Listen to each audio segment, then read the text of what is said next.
नमस्कार, देवभूमि के दंगल में आप सभी का स्वागत है। मैं हूं आपके साथ गरिमा वाजपेयी और आज देवभूमि के दंगल में बात होगी कि आखिर उत्तराखंड में क्यों तेजी से फैल रही हैं बीमारियां, बारिश का कहर, बीमारियों की लहर।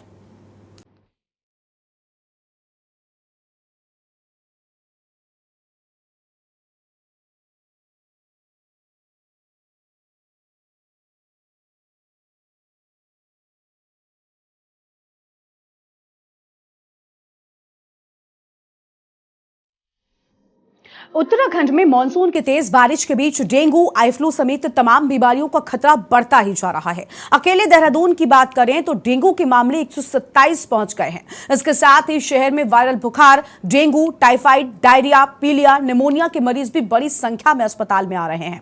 अस्पतालों में मरीजों की संख्या इतनी बढ़ गई है कि अकेले दून अस्पताल की ओपीडी में 2000 और कोरोनेशन अस्पताल में 1000 से ज्यादा मरीज रोजाना पहुंच रहे हैं और लगातार इनकी संख्या बढ़ती ही जा रही है। वहीं दून अस्पताल के महिला वार्ड में एक ही बेड पर 2 गर्भवती महिलाएं भर्ती हो रही हैं और उसी पर नवजात को भी लिटाना पड़ रहा है। इस मामले का वीडियो सोशल मीडिया पर काफी वायरल हो रहा है। तो वहीं पहाड़ों से भी बदहाल स्वास्थ्य सेवाओं की खबरें लगातार आ रही हैं, जहां कई किलोमीटर दूर मरीजों को कंधे पर रखकर तीमारदारों को पैदल ले जाना पड़ रहा है। तो वहीं कांग्रेस ने बदहाल स्वास्थ्य सेवाओं के मुद्दे पर सरकार पर हमला बोला है और कांग्रेस का आरोप है कि सरकार का ध्यान धार्मिक मुद्दों पर ज्यादा है, इसलिए राज्य की स्वास्थ्य सेवाओं की स्थिति बदहाल है। अब सवाल यह है कि एक तरफ मरीजों का दबाव तो दूसरी तरफ बदहाल स्वास्थ्य सेवाएं। ऐसे में मरीज कहां जाएं आखिर? आज इसी मुद्दे पर होगी विस्तार से बातचीत। कई खास मेहमानों का पैनल होगा हमारे साथ में, लेकिन उससे पहले एक नजर डालिए आज की इस खास रिपोर्ट पर।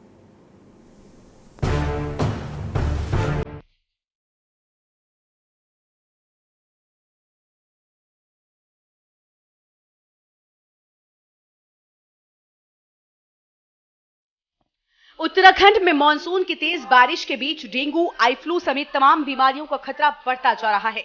अकेले देहरादून की बात करें तो डेंगू के मामले 127 पहुंच गए हैं। इसके साथ ही शहर में वायरल बुखार, डेंगू, टाइफाइड, डायरिया, पीलिया, निमोनिया के मरीज भी बड़ी संख्या में अस्पताल आ रहे हैं। अस्पतालों में मरीजों की संख्या इतनी बढ़ गई है कि अकेले दून अस्पताल की ओपीडी में 2000 और कोरोनेशन अस्पताल में 1000 से ज्यादा मरीज रोजाना पहुंच रहे हैं। मरीजों का दबाव लगातार बढ़ता ही जा रहा है। वहीं दून अस्पताल के महिला वार्ड में एक ही बेड पर 2 गर्भवती महिलाएं भर्ती हो रही हैं। उसी पर नवजात को भी लिटाना पड़ रहा है। इस मामले का वीडियो सोशल मीडिया पर काफी वायरल हो गया है। वहीं कांग्रेस ने बदहाल स्वास्थ्य सेवाओं के मुद्दे पर सरकार पर हमला बोला है। कांग्रेस का आरोप है कि सरकार का ध्यान धार्मिक मुद्दों पर ज्यादा है, इसलिए राज्य की स्वास्थ्य सेवाओं की स्थिति बदहाल है। चिकित्सालय की हालत यह है कि एक बेड पर 4 लोग हैं, 2 जच्चा और 2 बच्चा, और आज ही की ये वीडियो है। वहीं दून चिकित्सालय की लिफ्ट के बाहर एक महिला ने प्रसव किया है।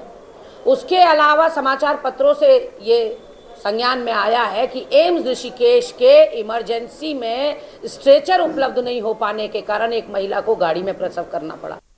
उस मैटर की जो है जांच भी हुई थी और वो जो मैटर सामने आया था वो फॉर द टाइम बिंग के लिए हुआ था। लेकिन यहाँ पे जिस प्रकार से स्वास्थ्य के लिए बात उठाई जा रही है, स्वास्थ्य व्यवस्थाएं जितनी भारतीय जनता पार्टी ने करके दी हैं, आप पहले से कंपेयर कीजिए कि भारतीय जनता पार्टी ने इस क्षेत्र में कितना काम किया है, कितने हमारे डॉक्टर, स्टाफ, नर्स, हमारे सभी ट्रेंड जो वहाँ पे टेक्नीशियंस हैं वो हैं। और कई बार ऐसी सिचुएशन आती है क्योंकि इमरजेंसी जब हो जाती है, जिस प्रकार से महिलाओं का जो प्रसव से रिलेटेड था, तो ऐसी इमरजेंसी में कई बार जो है व्यवस्था उनके द्वारा इस तरीके से करनी पड़ती है, लेकिन उसके बाद जो है सब चीजें व्यवस्थित की गई।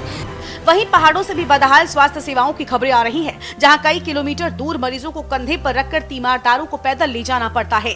ऐसा ही कुछ बागेश्वर की कपकोट तहसील के डांगती गांव में देखने को मिला, जहां ग्रामीण डंडी कंडी के सहारे डोली के भरोसे मरीजों को अस्पताल ले जाने के लिए मजबूर है।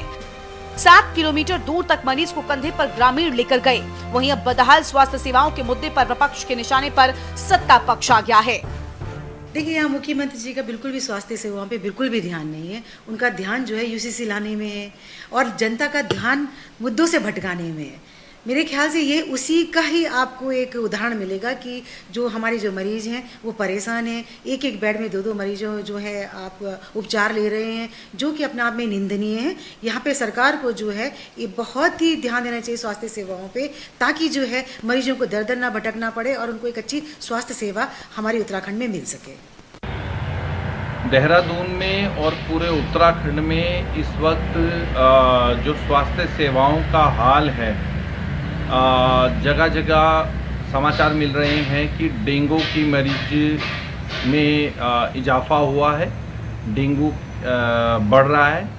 साथ ही पिछले कुछ दिनों से आइस फ्लू की बीमारी भी बढ़ रही है। तो देखिए, ये जो स्वास्थ्य सेवाएं हैं इसके हाल बहुत ख़राब हैं और स्वास्थ्य विभाग इस पर बिल्कुल भी कुछ नहीं कर रहा है।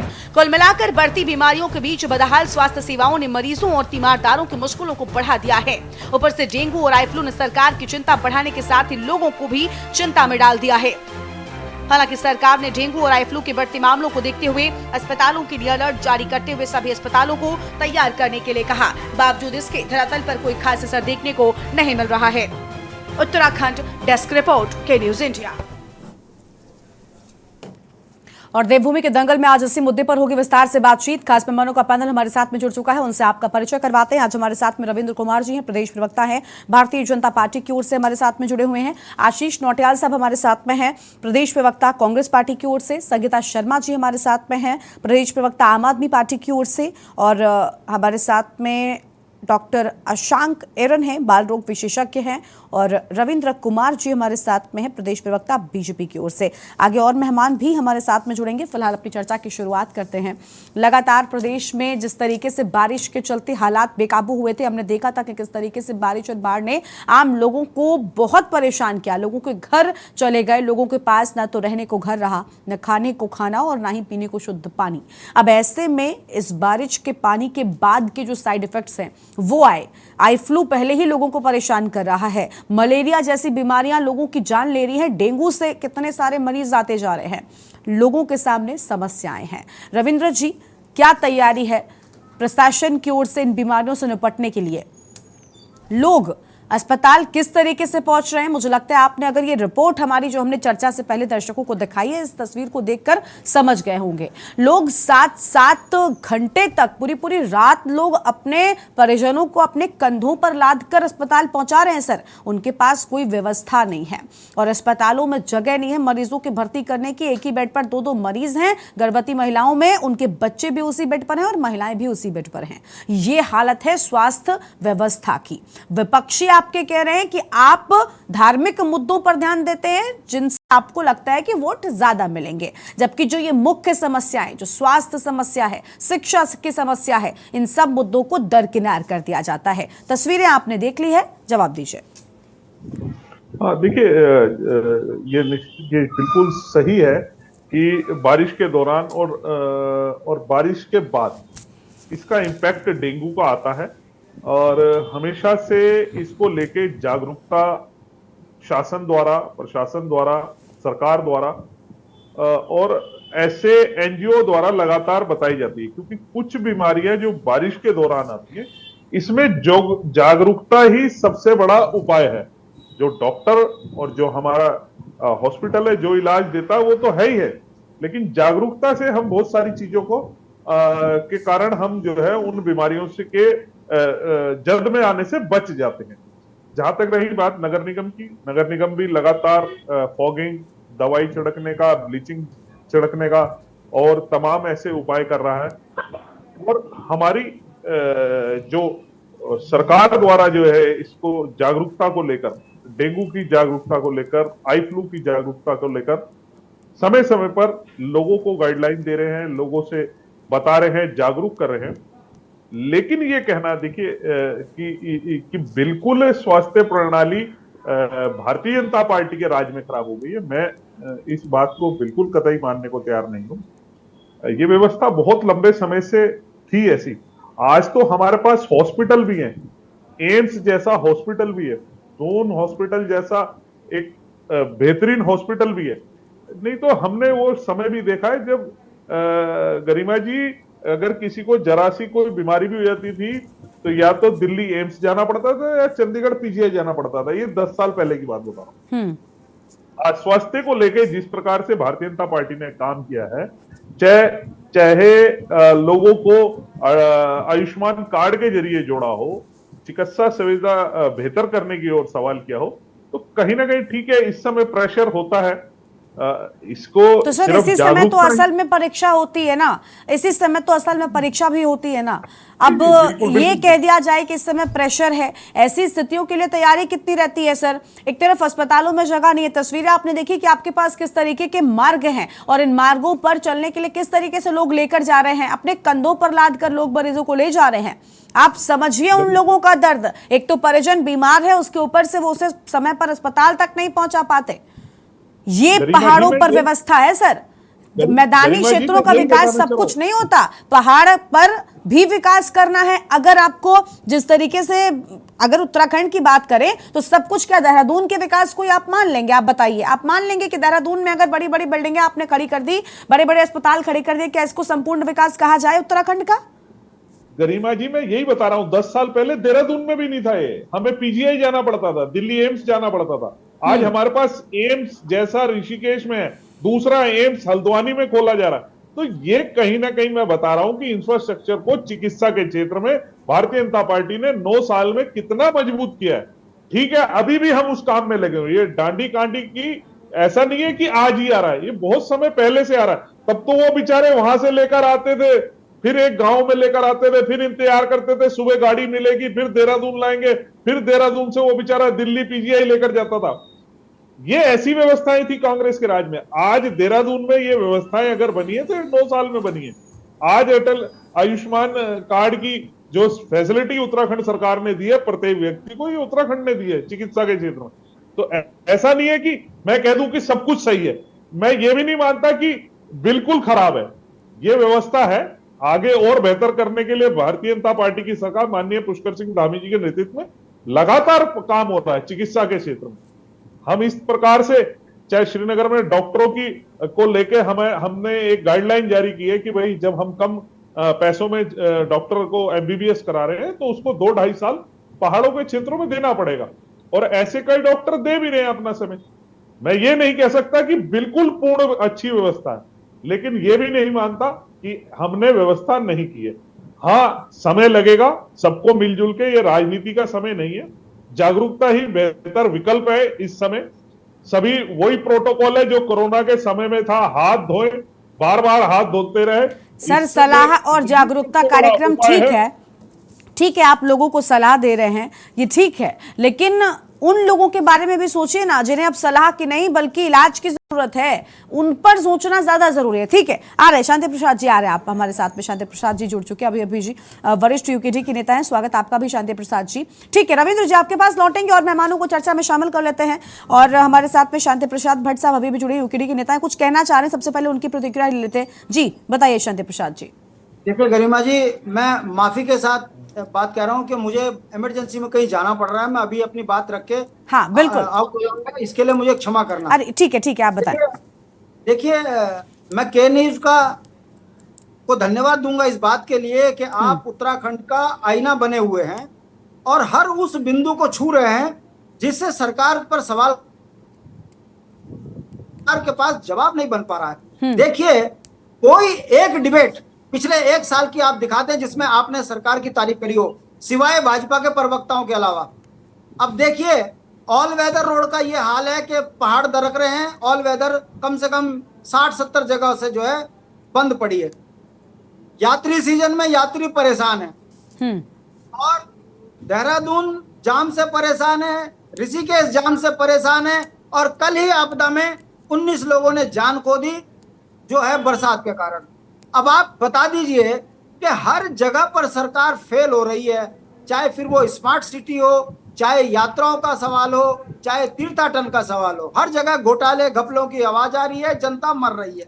कल ही बद्रीनाथ के अंदर पुल दरक गया, इन्होंने पूरा बद्रीनाथ देड़ के रखा था और आज वहां पुल गिर गया है। सरकार मानने को तैयार नहीं कि हम कृत्रिम आपदा भी इस जहां की जनता को दे रहे हैं। अब आप आज देख लीजिए, क्या पहली बार हो रहा है गरिमा जी कि बरसात के बाद डेंगू, प्लेग, डायरिया जैसी बीमारियां आती हैं? इसके लिए क्या आपने उचित कदम उठाए? मैं बताता हूं, नगर निगम वाले मिट्टी तेल का रोज आग लगाकर जनता की आंख में धूल झोंक रहे हैं कि हम मच्छर मारने के लिए तेल छिड़क रहे हैं, और जो बेचारे तेल छिड़क रहे हैं वो रोज मिट्टी तेल डाल के उसी पर आग लगा रहे हैं। क्या हमको मालूम नहीं है? देहरादून स्मार्ट सिटी है और सड़कों के किनारे इन्होंने बड़े बड़े जो है कूड़ादान बना रखे हैं, उसमें गाय जो है, भैंस जो, बैल, ये जो है कुत्ते बिल्ली, उस कूड़े को लेकर भी सड़क पे आ जाते हैं।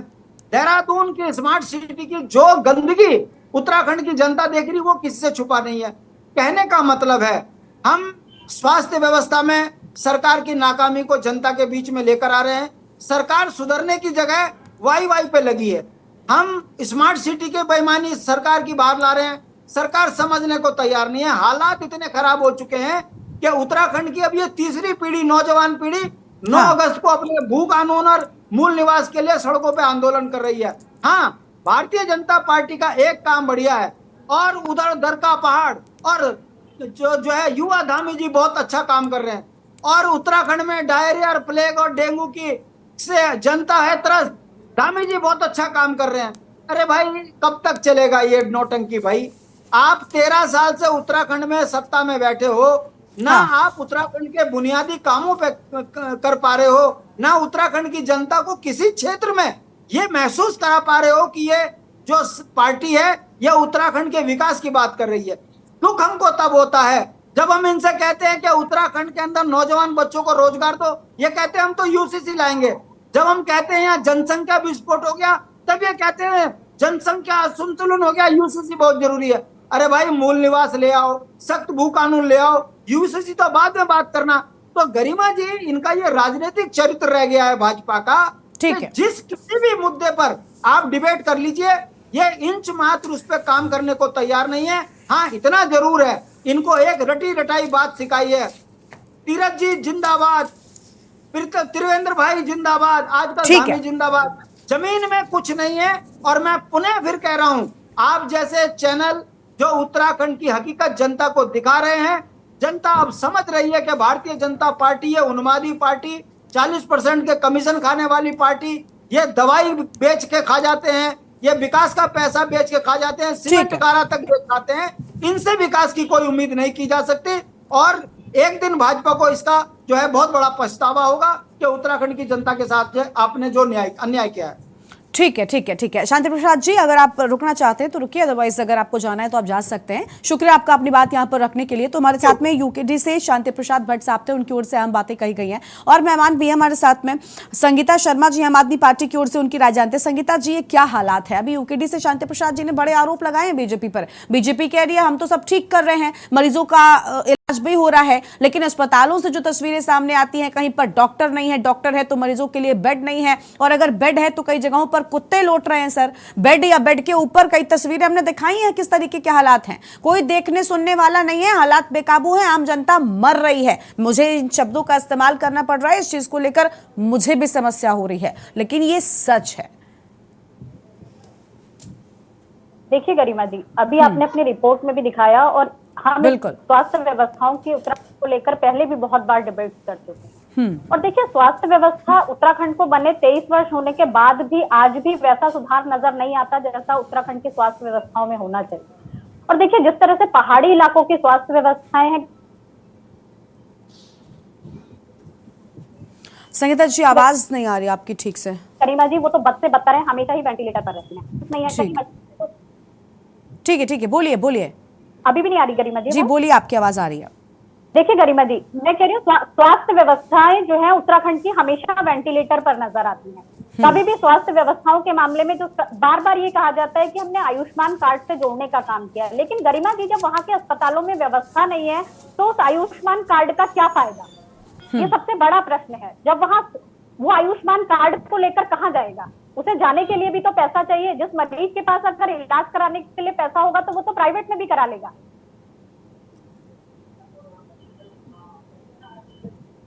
ठीक है, संगीता जी की आवाज ठीक से आ नहीं रही, कुछ नेटवर्क का इशू लग रहा है। अपना ट्रीटमेंट नहीं करा सकते, उनकी आर्थिक स्थिति नहीं है। ठीक है संगीता जी, आपकी आवाज कट रही है और मेहमान उनको जोड़ते हैं, इसके बाद फिर आपके पास लौटेंगे। माफी, कुछ तकनीकी समस्या है शायद। ठीक है, आशीष नौटियाल साहब हमारे साथ में, प्रदेश प्रवक्ता हैं कांग्रेस पार्टी की ओर से। आशीष जी, स्वागत आपका भी चर्चा में। आशीष जी, कांग्रेस पार्टी कह रही है कि भाई विपक्षी तो धार्मिक मुद्दों पर ध्यान देते हैं क्योंकि उनसे उनको लगता है कि ध्रुवीकरण होता है, जनता उनकी ओर आकर्षित होती है, वोट मिलते हैं उनको। इन सारी समस्याओं से सत्ता पक्ष को मतलब नहीं है, ये आप लोगों का कहना है, विपक्षी जो भी हैं आप लोग कह रहे हैं कि भाई धार्मिक मुद्दों पर सारा ध्यान है, लेकिन जो शिक्षा हो गया, स्वास्थ्य हो गया, बेरोजगारी हो गई, पलायन हो गया, इन सारे मुद्दों से मतलब नहीं है सरकार को। आपको लग रहा है वर्तमान के हालातों को देखकर? देखिए मैडम, सब कुछ मेरे रविंद्र भाई के साथ में बैठे हैं, वो सब बातें समझते हैं, पर वो सच्चाई बोल नहीं सकते। अगर सच्चाई बोलेंगे तो उन्हें प्रवक्ता नहीं रखेंगे। अब प्रवक्ताओं का दर्द तो यही है ना। वो क्या करें बेचारे। कई बार आपके पाले, कई बार आप रविंद्र जी की जगह पर होते हैं, कई बार रविंद्र जी की जगह पर आप भी होते हैं। दर्द को हमारे दर्द भी आते होंगे। नहीं आप रविंद्र भाई, मैं आपको आपके दर्द को समझ सकता हूँ, लेकिन आप नहीं पूछते, इस बात को भी समझ सकता हूँ। वाकई मैडम देखिए भाई, आप मेरे दर्द को छोड़ के अगर आप कोई एक उदाहरण अपने कार्यकाल का दे दें कि हमने चिकित्सा के क्षेत्र हमने ही तो बनाया। अब दोनों हॉस्पिटल की आप खा रहे थे। ठीक है अभी आपस में रविंद्र जी ठीक है, रविंद्र जी आएंगे आपके पास, बोलने दीजिए उनको, अभी तो शुरू हुए हैं। ठीक है आशीष जी बताएं। तो मैडम देखिए, इनका दर्द है, ठीक है, ये बोल नहीं सकते, लेकिन है, दर्द तो है। मैडम आज की डेट पे सिर्फ धार्मिक जो बात पे हम लोग कह रहे हैं ध्यान है, धार्मिक बातों पे नहीं, धार्मिक दंगों में ध्यान है भारतीय जनता पार्टी का। किस तरीके से धार्मिक दंगे कराए, आज देखें कहाँ की आग कहाँ तक पहुंच गई।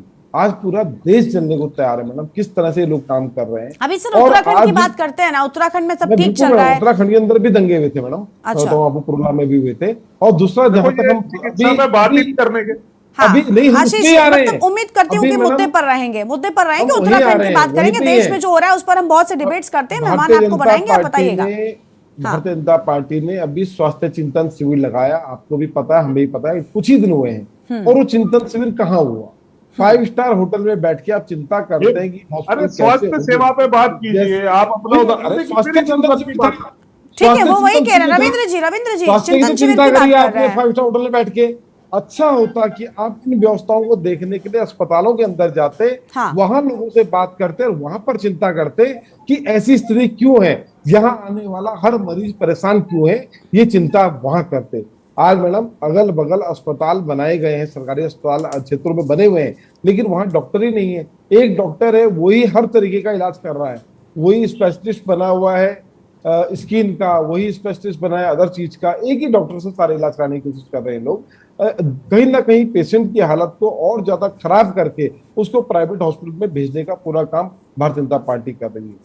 और जहां तक आयुष्मान कार्ड की बात है, आयुष्मान कार्ड मतलब बन कैसे रहे हैं रविंद्र भाई, आप खुद बताएंगे, तो आयुष्मान कार्ड बनता कैसे है? आज तक आम आदमी को ये पता नहीं आयुष्मान कार्ड कैसे बन रहा है, आयुष्मान कार्ड के कैंप कहाँ लग रहा है, तो खुले कैंप लगा देना चाहिए, खुला बोल देना चाहिए आयुष्मान कार्ड वहां बन रहा है। आज भी लोगों को आयुष्मान कार्ड बनाने का ज्ञान नहीं है कैसे बन रहा है। और आयुष्मान कार्ड का भी क्या करेगा जब आपके अस्पतालों में व्यवस्थाएं नहीं, दून हॉस्पिटल के अंदर व्यवस्थाएं नहीं है, आप खुद अपने चैनल के माध्यम से भी दिखा रहे थे, तो हर जगह व्यवस्थाएं खराब है। और भारतीय जनता पार्टी का ध्यान पूरी तरह से 2024 के चुनाव में है। इसके अलावा भारतीय जनता पार्टी के नेता कुछ भी सोचने समझने को तैयार नहीं है। हर घर घर जाकर सिर्फ ये प्रचार करेंगे कि हमने क्या काम किया, क्योंकि घर वालों को पता ही नहीं आपने कुछ काम किया। तो और अपने बोर्ड बड़े बड़े लगाती है, 2 साल बेमिसाल, आपके बेमिसाल दिख रहे हैं। अभी आपने चैनल के माध्यम से दिखाया किस प्रकार अस्पतालों की हालत है, तो 2 साल बेमिसाल तो आप दिख रहे हैं। किस चीज में बेमिसाल है आप बताएं तो सही, क्या आपने काम कर दिया ऐसा जो उत्तराखंड का आदमी आपसे खुश हो? स्मार्ट सिटी के नाम पे आपने खराब किया, अस्पतालों की व्यवस्थाएं खराब है, स्कूलों की व्यवस्थाएं खराब है, हर चीज में आप लोग फेल है। सिर्फ अगर आप पास हैं तो सिर्फ दंगे भड़काने में और इसी तरह से राजनीति करने में, नफरत की राजनीति करने में, और इसके अलावा। ठीक है, आपके पास लौटेंगे आशीष जी। और मेहमान भी हमारे साथ में बने हुए, मरीजों के इलाज में किस तरीके से खर्चा हो रहा है, मरीजों के सामने जो समस्याएं आ रही हैं, सबको लेकर हम लगातार विस्तार से बातचीत कर रहे हैं। हमारे साथ में डॉक्टर आशांक एरन साहब जी भी हैं, स्वागत आपका भी डॉक्टर साहब। आप बाल रोग विशेषज्ञ हैं, आपसे हम जानना चाहेंगे कि देखिए जो हालात हैं, इन हालातों से कैसे डॉक्टर्स जो हैं वो निपट रहे हैं, क्योंकि डॉक्टर कह रहे हैं कि बेड नहीं है, मरीज तो आ रहे हैं, इनको कहाँ पर भर्ती कराएं, लोगों को वापस भेजना पड़ रहा है। और यहाँ तक की समस्याएं तो बहुत सी हैं, लेकिन सबसे बड़ी समस्या फिलहाल अस्पताल पहुंच पाने वाले मरीजों के सामने है, बेड नहीं है, इलाज के लिए दवाइयां नहीं है। किस तरीके से डॉक्टर ने स्थितियों को संभाल रहे हैं, वो भी ऐसे वक्त में जब डेंगू, मलेरिया, ये सारी बीमारियां पूरी तरीके से पैर पसारे हुए हैं?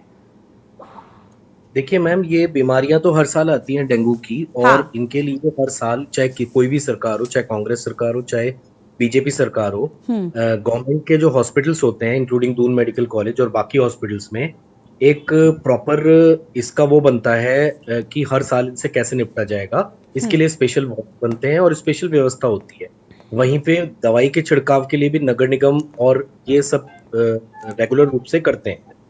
लेकिन जो आपका मेन सवाल है कि क्या हम लोग रेडी हैं, क्या हॉस्पिटल्स रेडी हैं, तो उसके मामले में तो आप खुद ही इस चीज का आकलन कर सकते हैं कि पिछले 10-12 साल में अगर आप देखें तो उत्तराखंड ने, चाहे ये डिस्कशन कुछ भी हो रहा हो, हमने स्वास्थ्य के क्षेत्र में तो प्रोग्रेस की है। 2012-11 में हमारे पूरे उत्तराखंड में कुल मिला के दो मेडिकल कॉलेज थे, एक जॉलीग्रांट और एक महेंद्रदेश। और इस समय हमारे प्रदेश में 7 मेडिकल कॉलेज हैं अगर आप एम्स को हटा दे तो। अल्मोड़ा में, श्रीनगर में, हल्द्वानी में, दून मेडिकल कॉलेज, और इसी तरह कुल मिला के हमारे 7 मेडिकल कॉलेज हो गए हैं। हमारे जितने नंबर ऑफ डॉक्टर्स जो पोस्टेड थे हमारे हॉस्पिटल्स में, उनका नंबर भी इंक्रीज हुआ है।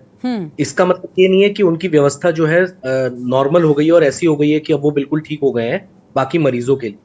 तो पहले से सुधार तो हुआ है। अटल आयुष्मान योजना पूरे भारत में कैसी भी चल रही हो मैं नहीं जानता, लेकिन अगर आप देखेंगे, आप बराबर के यूपी से भी कंपेयर करेंगे तो यूपी के लोग, आप किसी से बात करना यूपी में, यूपी के लोग अपने आप को ये बोलते हैं कि उनके यहाँ कुछ रूल्स है कि हर कोई आयुष्मान का लाभ नहीं उठा सकता। हमारे यहाँ आयुष्मान कार्ड भी बहुत इजीली बन जाते हैं गांव के प्रधानों के द्वारा, और हॉस्पिटल में पहुंचते ही अगर उस हॉस्पिटल में वो योजना है तो वहीं पे रिसेप्शन पे ही वो कार्ड तुरंत बन जाता है अगर आपके पास आधार कार्ड है। तो इस मामले में हमारे प्रदेश ने प्रोग्रेस की है स्वास्थ्य में। अच्छा। और ये बात भी बिल्कुल सही है कि अभी हम उस स्तर पे नहीं पहुंचे कि हम ऐसी कोई आने वाली आपदा या एपिडेमिक को एकदम से कंट्रोल कर सकें।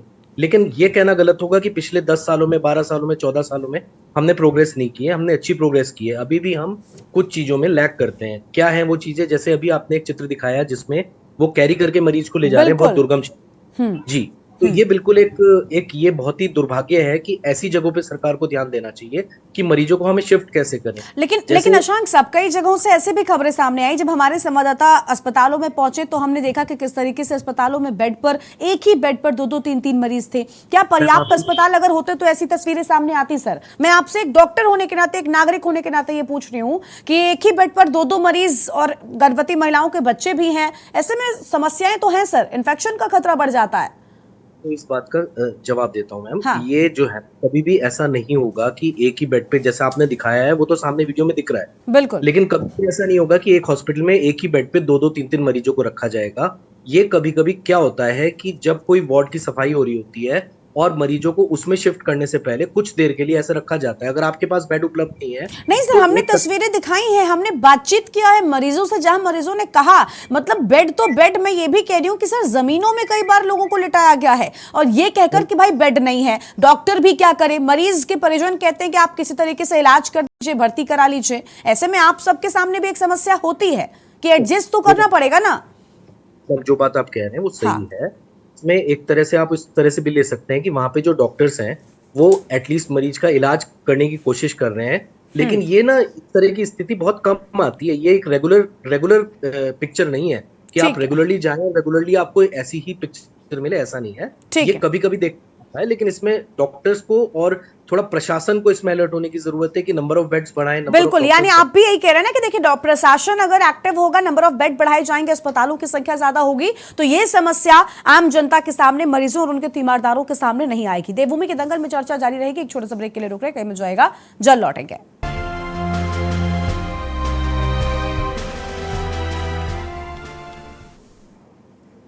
ब्रेक के बाद देवभूमि के दंगल में आप सभी का स्वागत है। आज हम बात कर रहे हैं कि किस तरीके से बीमारियों ने देवभूमि में लोगों की समस्याओं को अब और ज्यादा बढ़ा दिया है। पहले ही आम जनता बारिश और बाढ़ से त्रस्त थी और अब बारिश और बाढ़ के बाद की बीमारियों ने लोगों का जीना मुहाल कर दिया है। खास मेहमान हमारे साथ में लगातार बने हुए रविंद्र जी, आपने सुन लिया डॉक्टर साहब की बात सुनकर तो आपको जरूर खुशी होगी। उन्होंने कहा कि भाई ऐसा नहीं है कि 10 सालों में विकास नहीं हुआ। इस बात से हम भी सहमत हैं कि ठीक है, आप कह रहे हैं कि हमने एम्स बना दिया, हमने बड़े बड़े अस्पताल बना दिए, लेकिन बात यह है ना कि सर हर कोई एम्स या बड़े बड़े अस्पतालों में भर्ती होने नहीं जाता। हम उस तबके की भी बात करते हैं जो तबका किस तरीके से अस्पताल पहुंचा है, अपने नजदीकी अस्पताल पहुंचा है। उन अस्पतालों में क्या व्यवस्थाएं हैं, उनको लेकर भी सरकार की जिम्मेदारी बनती है और उस पर भी काम आपको करना चाहिए। रविंद्र जी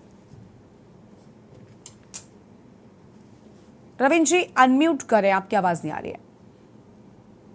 देखिए गरिमा जी, जो बात मैंने कही वही बात डॉक्टर साहब ने भी लगभग उसी विषय को वैसे के वैसे ही बताया कि किस तरीके से व्यवस्थाएं जो पहले थी और आज क्या है। लेकिन रविंद्र जी बस एक जोड़ रही हूँ, आप कंप्लीट करिएगा।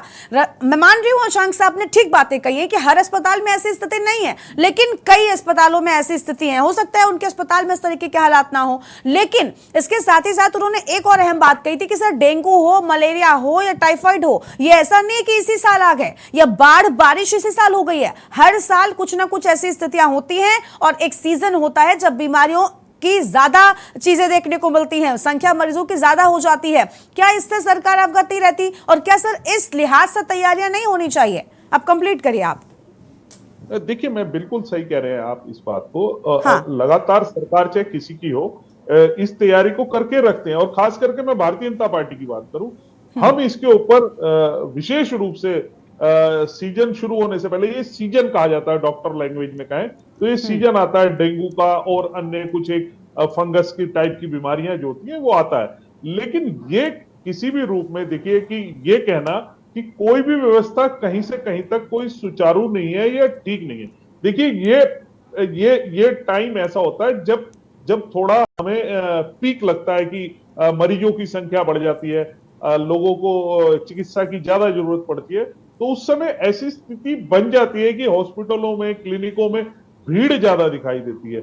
नहीं तो अन्य समय पे ऐसा नहीं होता कि ऐसा समय रहा हो। और दूसरी बात गरिमा जी, जो आपने कहा ना कि एक आम आदमी को भी प्राइवेट हॉस्पिटल में कैसे जा सकता है, तो मैं बता दूं कि 5 लाख रुपए का जो गारंटी कार्ड दिया है हेल्थ का, वो इसीलिए ही दिया है कि आप एक प्राइवेट हॉस्पिटल में जाके भी इलाज जो है वह करा सकते हैं। और ऐसे तमाम लोगों का हुआ है। गरिमा जी, आप अगर थोड़ा सा इस और भी 2-4 लोगों को अगर आप इसमें जोड़ते तो बहुत अच्छा लगता, जिनके इलाज हुआ है। बड़े हम मान रहे हैं, हमने भी कहा कि सर ठीक है आयुष्मान कार्ड का लोगों को फायदा हुआ, जो आप बता रहे हैं उन गारंटी कार्ड्स का भी फायदा हुआ, लेकिन सर एक तबका ऐसा भी है ना जिसका नहीं है। हम तो हर एक व्यक्ति को लेकर चलेंगे। अब ऐसा तो नहीं कि हम सिर्फ उन लोगों को जोड़कर चलेंगे, उनके लिए आज चर्चा बैठा देंगे जिनके पास कार्ड है। मैं मान रही हूं कि आपकी सरकार में बड़े बड़े अस्पताल बन गए, लेकिन हालात अभी भी खराब हैं। आप देखिए सर, आप कह रहे हैं कि आपका क्षेत्र स्मार्ट सिटी बन रहा है, आप उत्तराखंड को, देहरादून को स्मार्ट बनाने की बात कर रहे हैं, और ये आपके प्रदेश की तस्वीर मेरे स्क्रीन के ठीक बगल में चल रही है। सर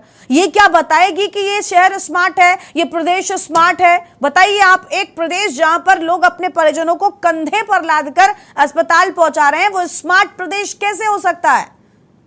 देखिए गरिमा जी, मैं बिल्कुल इस बात को कहीं से कहीं तक इनकार नहीं कर रहा हूं। हमारे पास वो व्यवस्था भी नहीं थी, मैंने ये भी जोड़ा है कि हमारे पास देहरादून में भी नहीं थी आज से 12 साल 10 साल पहले ऐसी व्यवस्था है जो आज देहरादून के भी किसी एक अच्छे परिवार को, संभ्रांत परिवार को, जिसपे पैसा भी है, उसे भी पीजीआई या दिल्ली भागना पड़ता था, चंडीगढ़ या दिल्ली एम्स। जो स्थिति आज नहीं है, हमारे सरकारी हॉस्पिटलों में ऐसी व्यवस्थाएं हैं, तो हम ये नहीं कह सकते। और दूसरी बात देखिए, मैं एक बात और कहूंगा, हमें आरोप जरूर लगाना चाहिए, विपक्षी होने के नाते लगाते, लेकिन साथ साथ अगर अपना कोई उदाहरण हो कि हमने ये किया, जब हमारी सरकार थी हमने किया। हाँ, कांग्रेस प्रवक्ता ने जिस प्रकार गरिमा जी ने कहा कि धार्मिक आधार पे ये सिर्फ बात करते, तो मैं इन्हें याद दिला दूं कि धार्मिक आधार पे इलाज होता था, यहाँ पे बिल्कुल होता था। हरीश रावत जी ने हजारों मजारे बनाई थी, उन मजारों में जो है वो मोर का पंख लेकर यही तो झूठे हैं आप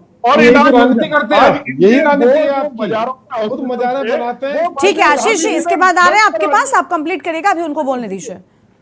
देखिए, मजार रूपी जो हॉस्पिटल और डॉक्टर बैठा रखे थे ना, मोर पंख लेके झाड़ा लगाओ ठीक हो गए, वो जिस प्रकार से खत्म कर रहे हैं ये कल्चर को, तो इन्हें कहीं ना कहीं पीड़ा है इस बात की। तो सर ये रविंद्र जी जो आप कह रहे हैं कांग्रेस पार्टी की ओर से क्या ऐसा हुआ था? कई जगहों पर ऐसी खबरें भी आती हैं, लेकिन क्या कांग्रेस पार्टी की इसमें क्या संलिप्तता थी? और ऐसा नहीं हो रहा है प्रदेश में, इस बात को आप कैसे मान लेंगे? अभी भी लोग हकीमों के पास जाते हैं, अभी भी ऐसी घटनाएं, खबरें सामने आती हैं, हम खुद अपने दर्शकों को बताते हैं। नहीं, बिल्कुल आती है, ये इसमें कोई दो राय नहीं है, लेकिन एक बड़ा कल्चर पैदा कर दिया था इन्होंने। उन्होंने कहा भाई झाड़ा लगाओ, ये हॉस्पिटल है, एम्स उम्स की जरूरत नहीं है। तो ये कांग्रेस कल्चर था। माननीय हरीश रावत जी ने आज जो इनकी गरिमा दोसानी जी जो बोल रही है, ये बिल्कुल सही बोल रही है कि धार्मिक आधार पे जिस प्रकार से कांग्रेस ने ये हॉस्पिटल बनवाए हुए थे, आज माननीय धामी जी ने सबको खत्म कर दिया कि भैया हॉस्पिटल तो सरकारी है, यहाँ पर डॉक्टर जो एमबीबीएस है, 7 जो मेडिकल इंस्टीट्यूट खुले हैं, यहाँ से पढ़े लिखे डॉक्टर इलाज करेंगे, ये मोर पंख से झाड़ा लगा के इलाज नहीं होने का। ठीक है आशीष, जवाब दीजिए, आरोप बड़े हैं आपके ऊपर। ऐसा लगता है जैसे भारतीय जनता पार्टी के नेताओं का जन्म 2014 के बाद होता है। रविंद्र भाई, आप लोगों की पैदाइश कब की है? उस समय अस्पताल नहीं थे, नहीं, आप उस समय अस्पताल नहीं थे, आप बिना अस्पताल के, अरे आप उदाहरण दीजिए ना, आप उदाहरण दीजिए। हमने ये किया, आपके गार्जियन से बिना अस्पताल के थे सब लोग, अरे मतलब ऐसे ही झाड़ फूक चल रहे थे आप लोग, भारतीय जनता पार्टी की झाड़ फूक कराते थे जब। ठीक है, अब रविंद्र जी, अब बीच में नहीं, मैंने उनको भी रोका था, अभी आप भी बीच में नहीं, बीच में नहीं। आप कैसी बात कर रहे हैं रविंद्र भाई? 2014 से पहले कोई व्यवस्था ही नहीं थी, आपने आके सफाई कर दी, उससे पहले आप लोग गंदगी में थे। किस तरह की, मतलब कहाँ मानसिकता जाती है इस भारतीय जनता पार्टी के नेताओं? उदाहरण दे दो ना। ठीक है रविंद्र जी, बीच में नहीं, जल्दी बोलिए। आशीष जी कंप्लीट करिए, आप और मेहमान हैं, संगीता जी के पास जाएंगे। सारे टीके नहीं लगे जो टीके लगने चाहिए थे, आप इस बात को बताएं। आप पे टीके नहीं लगे हुए, आप बोले पब्लिक के सामने मुझे कोई टीके नहीं लगे थे 2014 से पहले। किस तरह की बातें करते हैं रविंद्र भाई? हर समय सब व्यवस्थाएं थी। आशीष जी, ये तो कह रहे हैं आपको एम्स से कोई मतलब ही नहीं है, आप तो कह रहे थे कि ऐसे ही इलाज हो जाया करता था, ऐसे ही होता था क्या पहले? मुझे लगता है कई प्रदेश ऐसे जहाँ पर एम्स कांग्रेस पार्टी की ओर से लाए गए। तो ये मजार में जाते होंगे, मजार में इनका बुखार उतर जाता होगा, यही इनके साथ हुआ होगा, तभी तो बुखार है। हम लोगों के साथ तो कभी ऐसा नहीं हुआ, हम तो हमेशा अस्पतालों में गए। आपके साथ ऐसे हुआ, ठीक है, हम समझ सकते हैं आपका दर्द, या आप लोग बाजारों में जाके अपना इलाज कराते थे। रही ये बात जहां तक रविंद्र भाई ने बोला, हरीश रावत ने हजारों बाजारें बनाई, कब बनाई हजारों बाजारें? आप पे क्या प्रूफ है? और अगर प्रूफ है तो उन पे कार्रवाई क्यों नहीं कर लेते आप लोग? इन मजारों का क्या मतलब? भाई मुस्लिम यूनिवर्सिटी बना रहे थे जहां से ऐसे डॉक्टर पैदा होते बाजारों में बैठने वाला तो रविंद्र जी, मुस्लिम यूनिवर्सिटी बनाना गलत था क्या? अगर उत्तराखंड में मुस्लिम यूनिवर्सिटी होती तो गलत हो जाता क्या? अभी वो मुद्दा नहीं है, अभी वो मुद्दा नहीं है चर्चा को, और इस बात को मत अभी खोलिए। आशीष जी को बोलने दीजिए, मैं आपके पास आऊंगी। गलत बात है, ठीक है आशीष जी, जल्दी आप कंप्लीट करिए। देखें, झूठ बोलने की राजनीति करते हैं और सारी व्यवस्थाएं सब थी। आज व्यवस्थाएं देखें, डबल इंजन की सरकार क्यों बनाई गई? डबल इंजन की सरकार आज मैडम, अगर 1560 करोड़ रुपए का जो इन्होंने बजट रखा था स्मार्ट सिटी का, न बनाई जाती इस प्रकार की बेकार स्मार्ट सिटी, और 1560 करोड़ रुपए से 70 विधानसभा के अंदर 70 अस्पताल बना दिए जाते, या 13 जिलों में एक एक अच्छे अस्पताल बना दिए जाते जहां मरीज इलाज करा सकते थे, क्या नहीं हो पाता? 1570 करोड़ इस काम नहीं आ सकता था? 100 करोड़ रुपए आपने G20 सम्मेलन में उत्तराखंड के अंदर लगाए, क्या 100 करोड़ में एक दो अस्पताल भी नहीं बन पाते? व्यवस्थाएं सब हो सकती थी, पर ये खर्चे कर रहे हैं, ऐसा नहीं, खर्चा इन पे पैसा है बहुत, कर्जा लेके आ जाते हैं। अभी मुख्यमंत्री जी गए थे, फिर 1000 करोड़ का कर्जा लेके आ गए और कह रहे धामी जी के प्रधानमंत्री जी ने हमारे ऊपर दया कर। किस तरह से कर्ज के ऊपर, कितने कर्ज के ऊपर डुबाएंगे? मत देखें, ये एक कहावत है पहाड़ों में, कर्ज लो और घी पियो। ये आप लोगों की तरीका है कि आप कर्ज ले लेके दिखावा कर रहे हैं कि देखो हमने ये कर दिया, वो कर दिया। देखें, आम जनता को जरूरत आज इस चीज की नहीं है, स्वास्थ्य के लिए जरूरत है। आप स्वास्थ्य की व्यवस्थाएं कराएं। और रविंद्र भाई, आप उंगली जरूर उठा रहे हैं। मैं आपको एक बात कहूंगा, कल को एक काम करें, आप पर मैं दोनों हॉस्पिटल चलते हैं और वहां को दिखा के आते हैं। उदाहरण रविंद्र जी, उनकी बात आ रही है, ठीक है रविंद्र जी, आ रहे हैं रविंद्र भाई। देखिए मैडम, अभी हम डिबेट में बैठे हैं और रविंद्र भाई से कहना चाहूंगा, डिबेट में कल को ये और मैं दोनों अस्पताल चलते हैं और वहां पे अपनी एक पर्ची कटवाएंगे और अपने आप को डॉक्टर को दिखा के आएंगे। देखते हैं क्या व्यवस्थाएं, सब पता लग जाएगी। ठीक है, सिर्फ टीवी चैनलों में बड़ी बड़ी बातें करने से कुछ नहीं होता, धरातल में काम करके देखना होता है। और हम जाते हैं, हमें पता है। और रविंद्र भाई, अगर आप लोगों को हिम्मत है, आप चले हमारे साथ। लेकिन सर आशीष जी, ठीक है आशीष जी, मैं सारे सवाल रविंद्र जी से कर रही हूँ। अमूमन मेरे साथ होता है कि जब डिबेट में मैं बैठती हूँ तो जो सत्ता पक्ष के प्रवक्ता होते हैं, मैं उनसे सबसे ज्यादा सवाल करती हूँ। वो इसलिए क्योंकि सत्ता में जो भी है वो पावर में है और वो जिम्मेदार भी है सर, क्योंकि उनसे हम अगर सवाल करेंगे तो वो कहीं ना कहीं चीजों को सुधार सकते हैं। मैं उनसे सवाल कर रही हूँ, लेकिन ऐसा नहीं है कि उत्तराखंड में सत्ता में कांग्रेस पार्टी नहीं रही।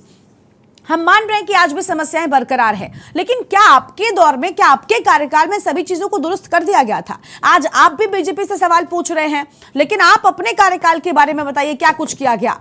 हम ये नहीं कह रहे कि उनकी सारी चीजें ठीक है, लेकिन कांग्रेस पार्टी भी अगर स्वास्थ्य सेवाएं बदहाल हैं तो उसमें सहभागिता उसकी भी है। ऐसा नहीं कांग्रेस पार्टी ने सब कुछ ठीक कर दिया था। अगर ठीक कर दिया होता तो आज ये हालात ही नहीं होते सर। मौका तो जनता ने आपको भी दिया था, आप ही दो पार्टियां। अब संगीता जी से मैं क्या सवाल करूं, वो तो अपनी जमीन तलाश रहे ना, आम आदमी पार्टी के लोग। अभी उन्होंने कोई सत्ता में नहीं रहे, वो क्यों यहाँ पर? वो तो यही कहेंगे भाई हम होते तो अच्छा करते। आप दोनों तो रहे हैं ना, आप बताइए आपने क्या किया?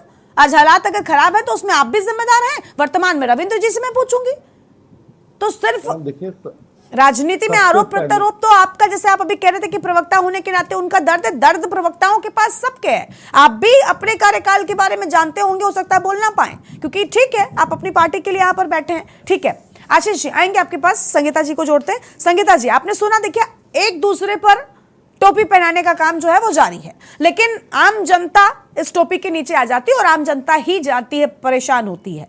कह रहे हैं आयुष्मान कार्ड भी बन रहा है, गारंटी कार्ड भी मिल रहे हैं, आम जनता को बड़ी राहत है। फिर ये जो अस्पतालों में एक एक बेड पर 2-2 लोग भर्ती है, इनको समस्याएं क्यों हैं? जब हमारे संवाददाता जाते हैं तो इनसे परेशानियां क्यों बखान करने लग जाते हैं लोग? कौन है ये लोग?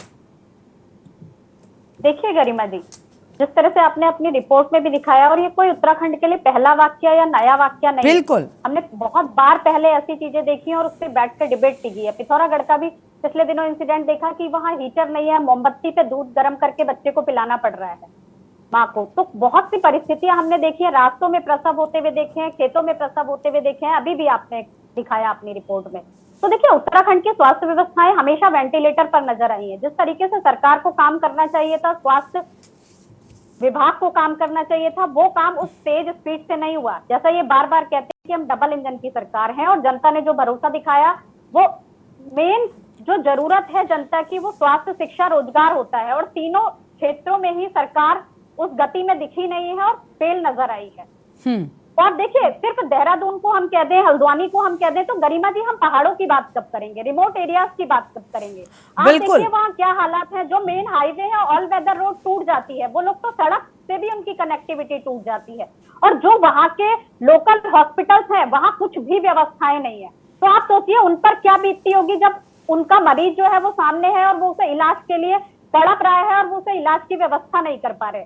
तो सरकार का ये कह देना कि हमने व्यवस्था की है, लेकिन आज भी रविंद्र भाई पहाड़ के हालात बहुत खराब हैं। चाहे आप चंपावत जिले की बात करिए, पिथौरागढ़ जिले की बात करिए, बागेश्वर का उदाहरण अभी हमने रिपोर्ट में भी देखा, तो वहां मरीजों को इलाज मिलना एक नामुमकिन सा काम है। अगर उन्हें इलाज मिल जाए तो उनके लिए बहुत बड़ी बात होती है। तो गरिमा जी, हमने उत्तराखंड इसलिए बनाया था कि यहाँ के जो पहाड़ी इलाके हैं, जो रिमोट एरियाज हैं, वहां तक व्यवस्था पहुंचे। इतनी व्यवस्थाएं जो आज है वो तो यूपी के राज में भी पहुंच रही थी। मैदानी क्षेत्रों में तो तब भी अस्पताल थे, लेकिन जब हम पहाड़ों के लिए काम नहीं कर पाए तो वो मैं सरकार का फेलियर ही कहूंगी। फिर आप कितने भी गुणगान कर लीजिए कि धामी सरकार बहुत अच्छा काम कर रही है, लेकिन पहाड़ों में आज भी व्यवस्थाएं नहीं है। बिल्कुल, और देखिए जो तस्वीरें हैं वो सामने है, ये तस्वीरें हमारी आपकी है, कहीं की नहीं है। ये तस्वीरें आपके प्रदेश के, आपके शहर के जनता की हैं, और ये बयान कर रहे हैं कि आपका प्रदेश कितना स्मार्ट हो गया। ठीक है, न्यूज पेपर उठाइए गरिमा जी, तो रोज नई नई खबरें नजर आती हैं। कोई दिन ऐसा नहीं जाता जब हम स्वास्थ्य के लेकर के किसी गांव की रिपोर्ट को ना देखें, किसी गांव की खबर को ना पढ़ें। तो बहुत दुख होता है कि सरकार आखिर किस और काम कर रही है। ठीक है, ठीक है, अभी रविंद्र जी से जवाब लेते हैं। हमारे साथ में अशांक साहब भी हैं, डॉक्टर साहब, एक बार फिर से उनके पास भी चलते हैं। अशांक साहब, एक तरफ देखिए हम प्रशासन से बात करें कि तैयारियां उनकी ओर से होनी चाहिए थे, मैं बिल्कुल इस बात को सहमत मानती हूँ, इस बात से सहमत हूँ कि हाँ प्रशासन सबसे ज्यादा जिम्मेदार है, तैयारियां उसकी ओर से सबसे ज्यादा हो सकती हैं। लेकिन क्योंकि इस वक्त जो बीमारियां हैं, बारिश और बाढ़ के बाद ये संक्रमित बीमारियां भी हैं, डेंगू है जैसे, या फिर कंजक्टिवाइटिस की हम बात कर लें, बहुत सी बीमारियां हैं जो अभी पनपी हैं। ऐसे में क्या आम जनता का जागरूक होना भी उतना ही जरूरी है? क्योंकि डेंगू हो, इसमें आसपास लोग गंदगी अगर ना करें तो भी बीमारियां कम होंगी। मैं चाहती हूं कि राजनीतिक दल अगर अपनी चीजों को ठीक रखे तो जो आम जनता है वो भी जागरूक हो और वो भी ठीक रहे। इस लिहाज से आप क्या कहना चाहेंगे? हाँ मैम, इसमें सबसे ज्यादा बात है कि सबसे ज्यादा आम जनता के जागरूक होने से ही ये फर्क पड़ेगा। और आम जनता इसमें क्या कर सकते हैं कि देखिए आपने देखा होगा दिल्ली में बहुत अच्छा काम हुआ था कि जब डेंगू का सीजन फैलता है तो टीवी पे आप हर उसमें देखेंगे थोड़ी देर में एक ऐड आता है जिसमें वो बताते हैं कि आप कैसे रुका हुआ पानी ना जमा होने दें, कैसे आप ड्रेन करें, और ये सारी चीजें होती है एडवर्टाइज करके। गवर्नमेंट जो है अगर इन चीजों पे ध्यान दे, थोड़ा सा और एडवर्टाइजमेंट पे ध्यान दे, लोगों को घर घर जाके ये करे, पहले से ही प्रोएक्टिव होके जो हमारे म्यूनिसिपैलिटीज हैं वो स्प्रे करना शुरू करें। और जैसे बरसात के सीजन से पहले कोशिश तो की जा रही है कि पानी जमा ना हो, लेकिन फिर भी पानी जमा हो जाता है। ड्रेनेज सिस्टम इतना खराब है हमारे स्टेट में कि पानी बहुत जगह जमा हो जाता है, उसको जल्दी से जल्दी उसको ड्रेन किया जाए। यही चीजें हैं जो कि हेल्प करेंगी। गांव-गांव जाके लोगों को ये सिखाया जाए कि बच्चों को मॉस्किटो से कैसे बचाना है। यही चीजें हैं जो कि इसमें सबसे बड़ा बचाव करेंगी। स्वास्थ्य विभाग तो और ये लोग तो हर साल जो है अपने वार्ड्स को एक्टिवेट कर ही बिल्कुल बिल्कुल आशंक साहब आपके पास लौटेंगे। देखिए चर्चा को आगे बढ़ाएंगे, उससे पहले एक बड़ी खबर सबसे पहले अपने दर्शकों को हम बताते हैं। उत्तर प्रदेश के इटावा से बीच एक बड़ी खबर सामने आ रही है। इटावा के सांसद रामशंकर कठेरिया को 2 साल की सजा हुई है। फिलहाल ये बड़ी जानकारी आपको बता दें, इटावा के सांसद को 2 साल की सजा, 12 साल पहले टोरेंट अधिकारी के साथ मारपीट की थी। इस पूरे मामले में अब ये सजा सामने आई है। एमपी एमएलए कोर्ट ने दोषी पाते हुए 2 साल की सजा सुनाई है। इस वक्त की बड़ी खबर आपको हम बता रहे हैं। 12 साल पुराने मामले में 2 साल की सजा की कारावास की बात कही गई है। तो इस वक्त की ये बड़ी जानकारी आपको हम बता दें। और इटावा के सांसद रामशंकर कठेरिया को 2 साल की सजा हुई है। और इस वक्त की आम खबर, 12 साल पहले टोरेंट अधिकारी के साथ मारपीट की थी। तो 12 साल पहले मारपीट हुई थी और अब इस पूरे मामले में 2 साल की सजा सुनाई गई है। फिलहाल ये बड़ी खबर आपको हम बता रहे हैं। और 12 साल पहले मामले में, 12 साल के पुराने मामले में 2 साल की सजा की बात कही गई है। इटावा के सांसद रामशंकर कठेरिया को 2 साल की सजा मिली है। इस वक्त की बड़ी खबर आपको हम बता रहे हैं। तो यह अहम खबर, जहां पर 12 साल पहले टोरेंट अधिकारी के साथ मारपीट हुई थी और अब इस पूरे मामले में सजा हुई है।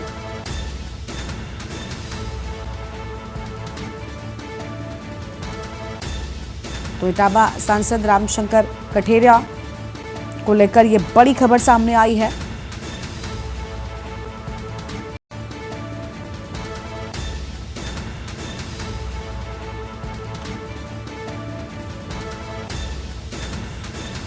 तो देखिए एमपी एमएलए कोर्ट ने दोषी पाते हुए 2 साल की सजा सुनाई है। और ये आम खबर आपको बता दें, 12 साल पुराने मामले में 2 साल की सजा सुनाई गई है। इस वक्त की बड़ी जानकारी आपको हम बता रहे हैं।